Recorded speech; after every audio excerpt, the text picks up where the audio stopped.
Donnie and Dolly. The team is supported by ableauctions.ca. Closing your business? We can help.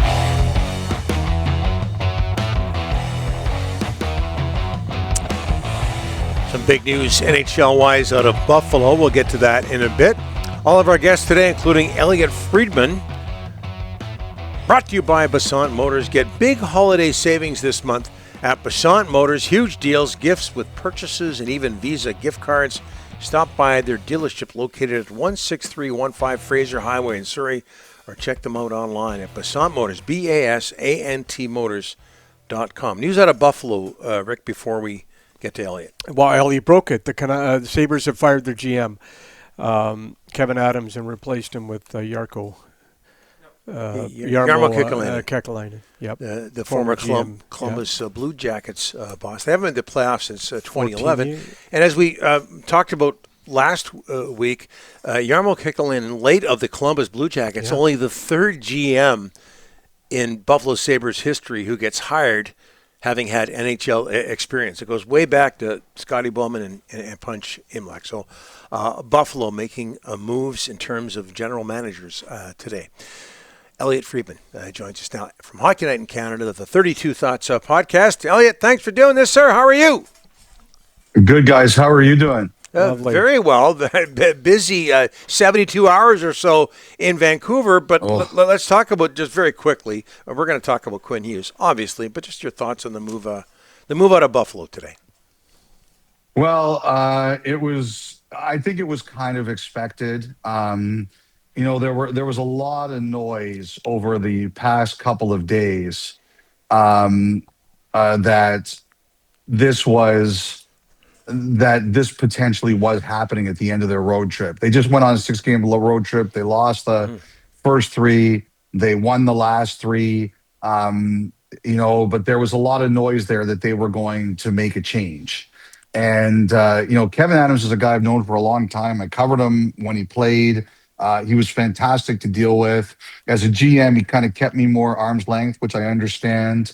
That kind of happens. But, I just heard he wasn't in a great place as this trip went on. And then that report came out on Friday that they were considering making a change. You know what? Like, you guys have been around a long time. You guys know this business. At some point in time, like 1 + 1 + 1 + 1 = 4, right? And it just seemed like it was trending in this direction. And now it did. I just heard this year that he didn't have a long runway, and if at U.S. Thanksgiving, it didn't look good, that there was a possibility that this could happen, and obviously, guys, it happened. And Jarmo was already in the Sabres front office. Okay, so Elliotte, just your reaction to the news out of Vancouver and Minnesota Friday, Quinn Hughes to the Wild. Were you as taken aback as everybody else in Vancouver seemed to be? I'm guessing not. Oh well, no. I have to say, I was really shocked about the destination. I have to tell you, I did not see that coming. I have to say that, and I have to say, Don, I was a little bit annoyed at myself because, first of all, when it comes to Quinn Hughes, who wouldn't want him? Yeah. And number 2, Bill Guerin, man, he's a gambler. If he sits down next to you at the poker table, it's going to be a wild ride. Like, you just know that wild things are going to happen, and he's going to be all in a lot, and he's going to try to do stuff. And I should have seen that Guerin would be in, but I was shocked. I'm not surprised it happened.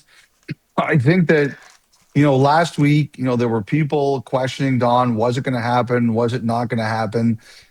I didn't know it was like, I heard rumors it could happen any day, but I didn't know it was going to be that day, and I didn't know it was going to be Minnesota. But it was very clear to me once Hughes' name got out there, it was coming. That Jim Rutherford and the Canucks, they looked at it and they were like, you know what? We don't want this hanging over us. Quinn Hughes didn't want this hanging over him anymore.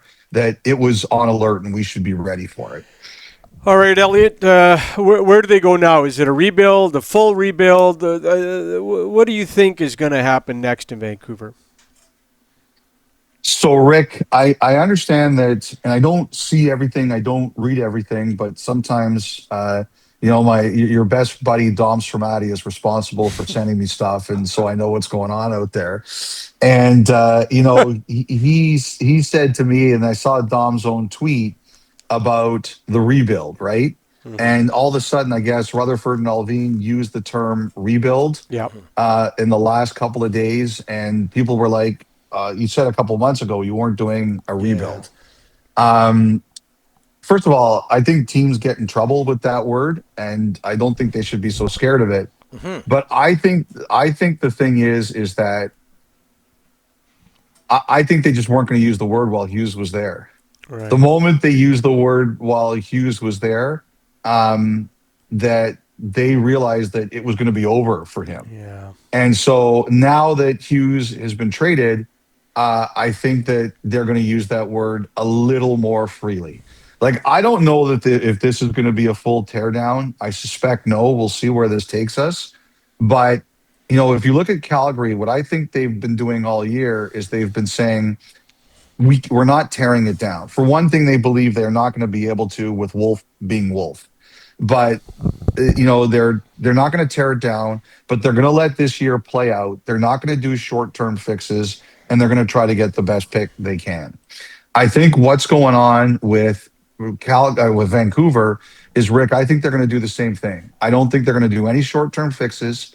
Camp is different. Like, you go out and you get him just to plug a hole, but they're not going to do any short-term fixes, any bad short-term moves. They're going to let this year play out. They're going to see what they get, and they're going to deal with it all again after the season.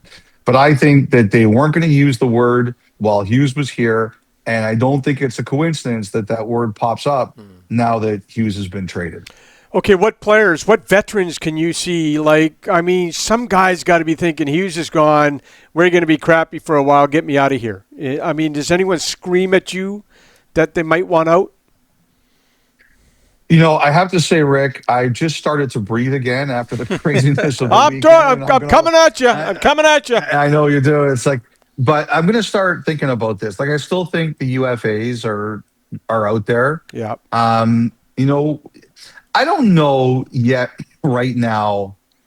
I have to tell you, I don't know right now that anybody's going to be running for the exits. Right. I think everybody is still. Now, maybe that will happen. I'm not saying it won't happen. I just don't have any information of that right now. What I do think is the case,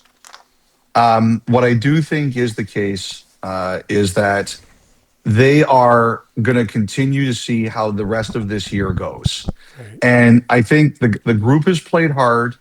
They could have lost 10-0 yesterday, Rick, and they went out and they won a game. They didn't outplay New Jersey, but they did enough to win. And I think they're just going to see how this goes and how everyone feels. I think everybody needs to take a deep breath, wrap their head around the fact that Quinn Hughes has been traded, and now see where it takes them. And I'll tell you one thing too. Demko's health, I think, is going to be a very big part of this. Because, we've talked about the Flames a little bit and how they feel that they can't really bottom out with Wolf being Wolf. I think if Demko is Demko, the Canucks kind of feel it's going to be really difficult for them to bottom out consistently because he's too good. So I think Demko's health and how they feel about it is going to be a big part of where this team goes. 1 goal and 1 assist in his first period as a member of the Canucks in New Jersey. Elliotte, what are the Canucks getting in Zeev Boyum? The number one thing that people told me was just don't worry about his play for a second, Don. It's his energy. Like, he's like, someone compared him to the Tasmanian devil to me. He's constantly energetic. He's committed. He's determined. He's competitive. He wants to be a great player. I mean, the thing is, in Minnesota, he was kind of blocked a little bit because they had so many great D. And also, they're in it to win it right now. He's got things to learn, and that's not an insult. He's just a young guy who's got to learn about playing in the NHL. It's kind of similar to what Hughes went through. So I think that he's going to make mistakes, and he's a little bit raw, and Minnesota's not at a point where they could handle that all the time. In Vancouver, he will. And he'll make plays that you'll be looking at and saying, uh-oh. And he'll be making a lot of plays where you'll be looking at it and saying, wow. And so I think I think I really do believe of all the players who are available to you, I don't think there was one better. I don't. And I think that his energy will help. It'll bring a new energy into the team. And I think that in a couple of years, we'll be looking at him as one of the best defensemen in the NHL. And like I just want to say to Canucks fans, like, I know it's hard. Like, I get it. Like, you guys had, to me, the second best defenseman in the NHL there, and he's a great player, and it's tough to see that guy go. I really do get it. But like, it's clear if you listen to what Hughes said yesterday and how everybody's talked, it was time. And all the Canucks fans saw how much he was struggling with the losing this year. It was time, unfortunately. And it really sucks to see somebody like that go. But I think that Boehm gives you the best chance to have something in your lineup that's exciting, and hopefully that he's a Canuck for 15 years and everybody loves him as much as they like Hughes. Congratulations, Elliotte. You've just joined the Old Man Club with the Tasmanian Devil Looney Tunes reference. Welcome.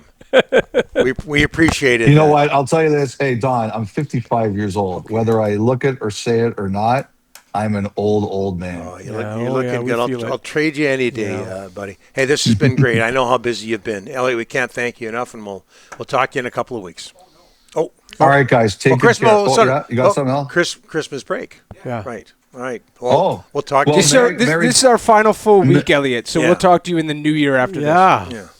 Oh, okay. Thank you, Ryan. Well, let me just say Merry Christmas and Happy Holidays to the three of you guys and to all the great hockey fans of Canucks Nation. I want to say two things. Number one, we poke fun at each other from time to time. Without the great passion of Canucks Nation, I wouldn't have a job, and neither would these three guys for sure. And number two, I'm planning on coming out for the telethon this year, and at Christmas, I always remember the great generosity of Canucks Nation, how helpful you are to those charities all the time. And I appreciate it. And so do all the people who benefit from it. Have a great holiday. All the best, Elliotte. We'll talk to you in January. All right, take care. Thanks so much.